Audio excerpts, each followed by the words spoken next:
Marlina, entah siapa pria yang menghamilinya. Diketahui, Marlina adalah seorang gadis yang tidak pernah membawa seorang pria di kampungnya. Namun, sekitar 5 bulan ke belakang, badan Marlina terlihat lebih gemuk dan sering memakai daster jika bepergian keluar rumah. Hingga akhirnya, warga tidak pernah lagi melihat keberadaan Marlina. Kedua orang tua Marlina dan kedua kakaknya pun selalu menghindar jika ditanya warga tentang keberadaan Marlina. Namun, setelah beberapa bulan ke depan, warga di kampungku digegerkan dengan penemuan seorang mayat bayi yang baru saja dilahirkan. Setiap pagi, ibu-ibu di kampungku selalu pergi ke tempat pencucian umum yang ada di samping masjid. Waktu itu di kampungku, tempat pencucian atau tempat pemandian umum yang disediakan di setiap masjid masih berupa sebuah kolam air yang cukup besar. Sebut saja namanya Bu Ida. Sekitar jam 4, Bu Ida sudah pergi ke kolam untuk mencuci beberapa pakaian. Sesampainya di kolam, ternyata belum ada orang lain. Cahaya di kolam itu cukup minim karena hanya mengandalkan cahaya dari lampu yang ada di masjid saja. Saat Bu Ida sedang mencuci, pandangannya teralihkan pada sudut kolam. Dari sudut lain dia mencuci. Bu Ida melihat seperti ada sebuah boneka kecil mengapung di atas air. Tanpa ada kecurigaan sedikit pun, Bu Ida terus melanjutkan mencuci pakaiannya. Namun semakin lama, sesuatu yang Bu Ida anggap boneka itu malah semakin mendekat. Rasa penasaran pun mulai ada di benak Bu Ida. Akhirnya Bu Ida mengambil sebuah kayu panjang yang berada di luar kolam. Karena cahaya cukup minim, Bu Ida tidak bisa melihat dengan jelas apa yang sebenarnya sedang mengapung di atas air itu. Susah payah ia mencoba menarik benda itu dengan kayu yang sudah dia ambil.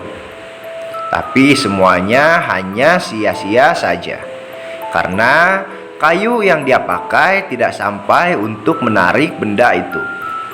Akhirnya, tanpa pikir panjang, Bu Ida pun memilih untuk turun ke dalam kolam dan terus berjalan mendekati benda tersebut. Setelah ia benar-benar dekat dengan apa yang dia ingin ambil, ia pun langsung mengangkat benda tersebut. Namun setelah Bu Ida mengangkat benda tersebut, tiba-tiba Bu Ida langsung berteriak ketakutan karena benda yang tadinya dia anggap adalah boneka, ternyata itu adalah sebuah mayat seorang bayi yang baru saja dilahirkan. Karena ketakutan, ia langsung melempar kembali mayat bayi tersebut.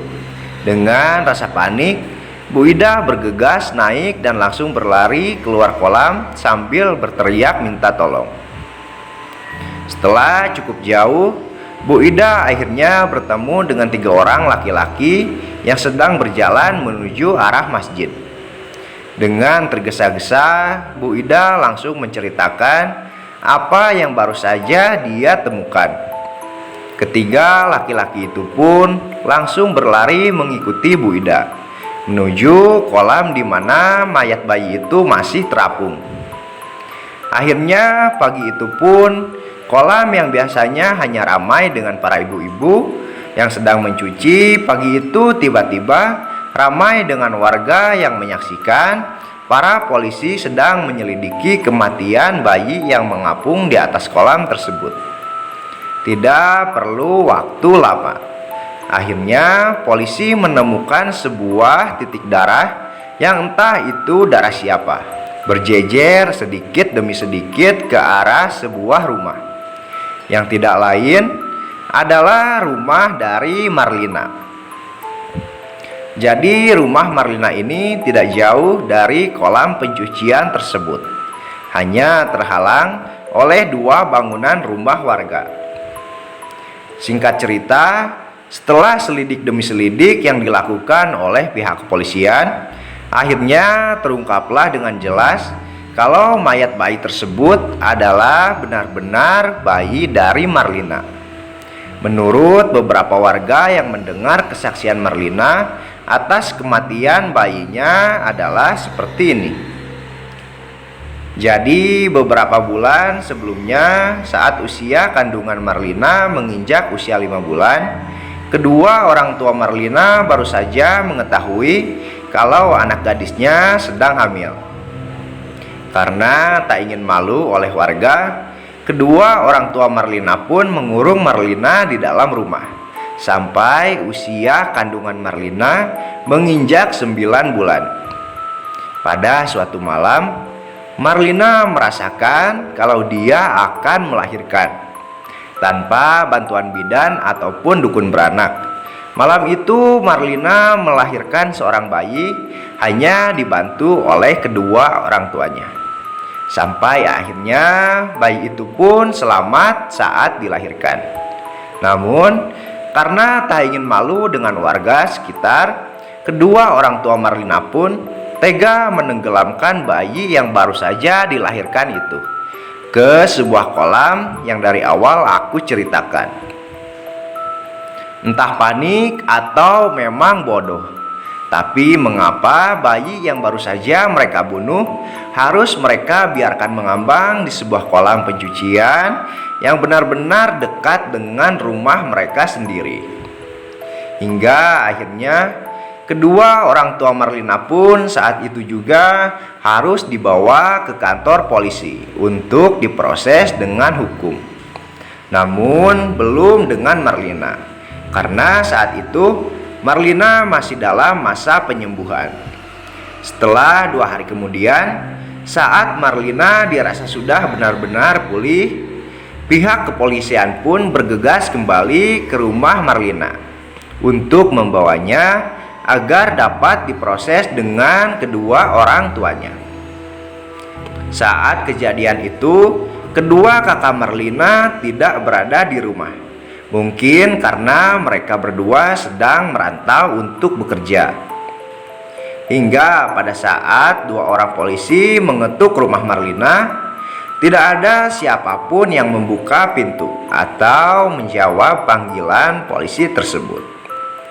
Dirasa Marlina melarikan diri, akhirnya kedua polisi itu mendobrak pintu rumah Marlina. Beberapa warga yang ada di situ pun akhirnya ikut masuk ke dalam rumah Marlina. Namun saat mereka masuk, kunci rumah Marlina masih saja menempel di pintu bagian dalam, seperti masih ada orang di dalam rumah yang menguncinya dari arah dalam. Namun setelah menyusuri beberapa ruangan, keberadaan Marlina tidak ditemukan.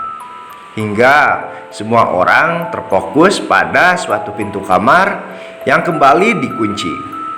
Karena merasa seperti ada yang janggal, akhirnya kedua polisi itu kembali mendobrak pintu kamar yang terkunci sampai pintu itu pun terbuka.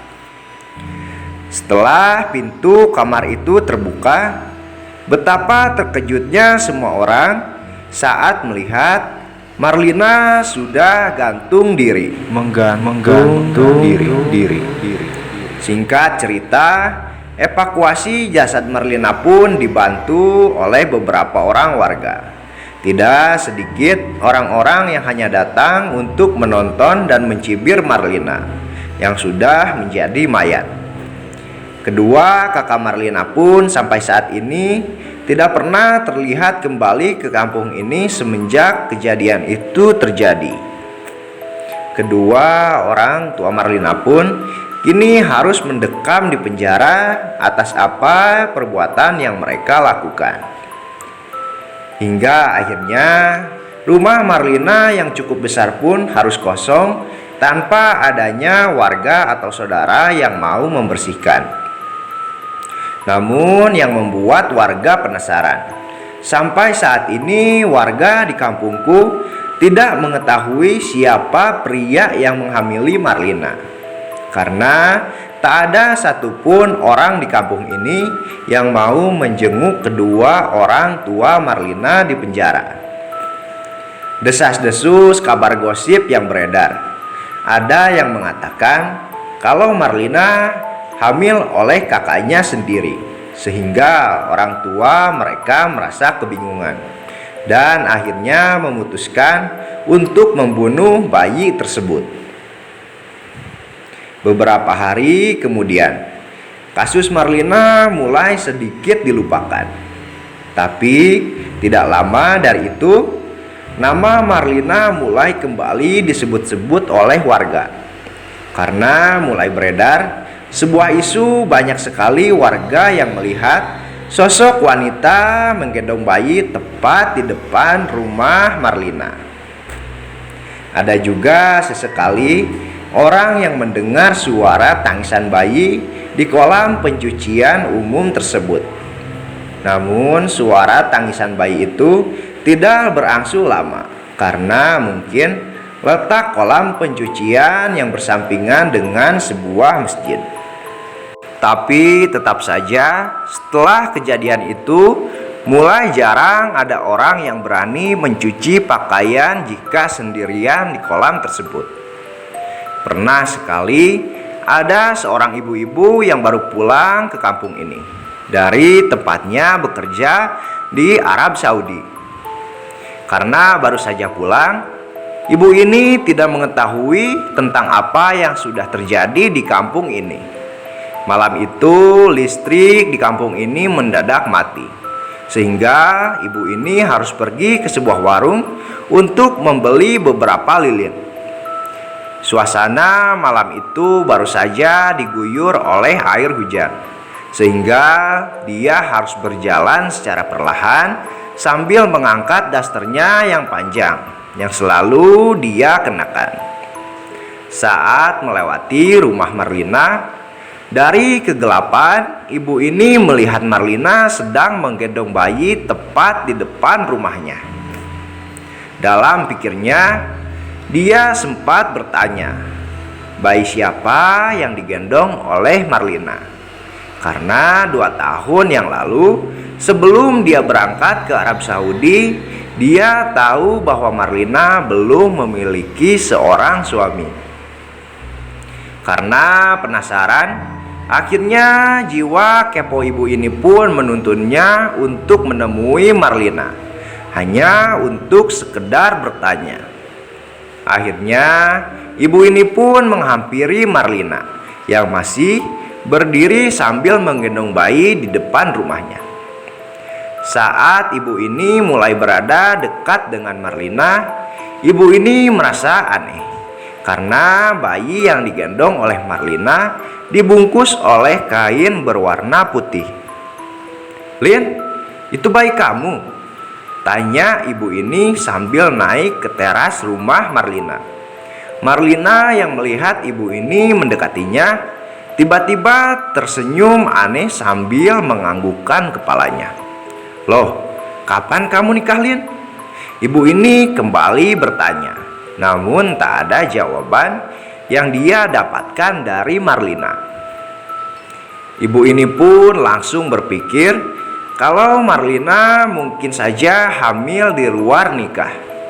Namun karena tak ingin menyinggung perasaan Marlina, ibu ini pun meminta untuk menggendong bayi yang digendong oleh Marlina.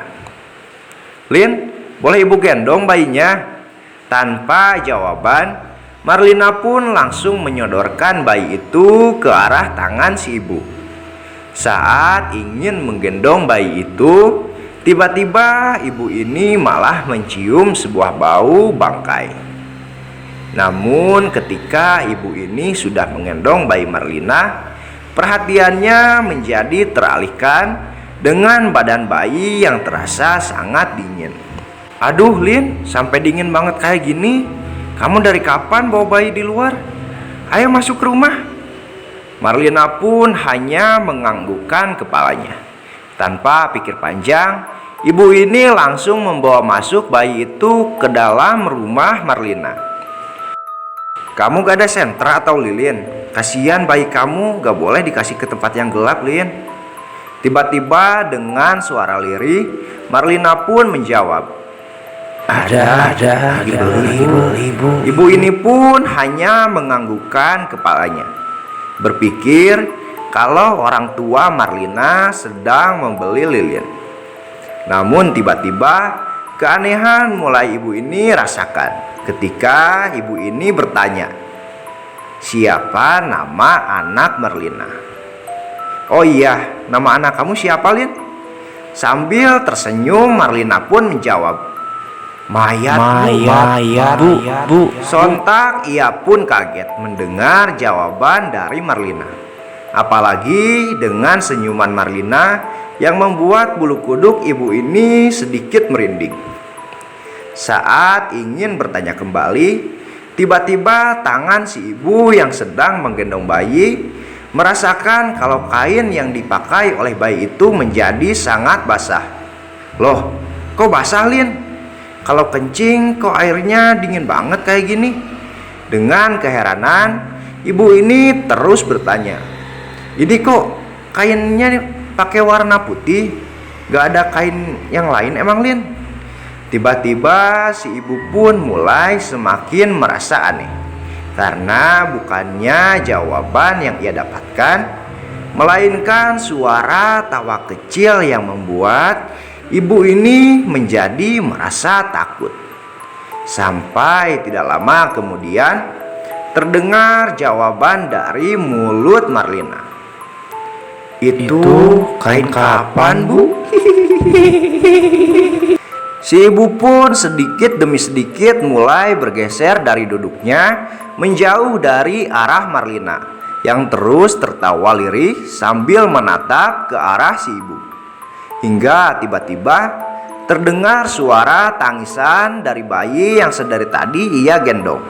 Akhirnya si ibu pun mulai mengangkat kain yang sedikit menutupi wajah sang bayi, hingga tepat pada saat penutup wajah bayi itu terbuka, lampu di rumah itu pun kembali menyala, yang membuat si ibu bisa dengan jelas melihat bayi yang dari tadi dia gendong ternyata sudah menjadi bangkai dengan rupa yang sangat busuk.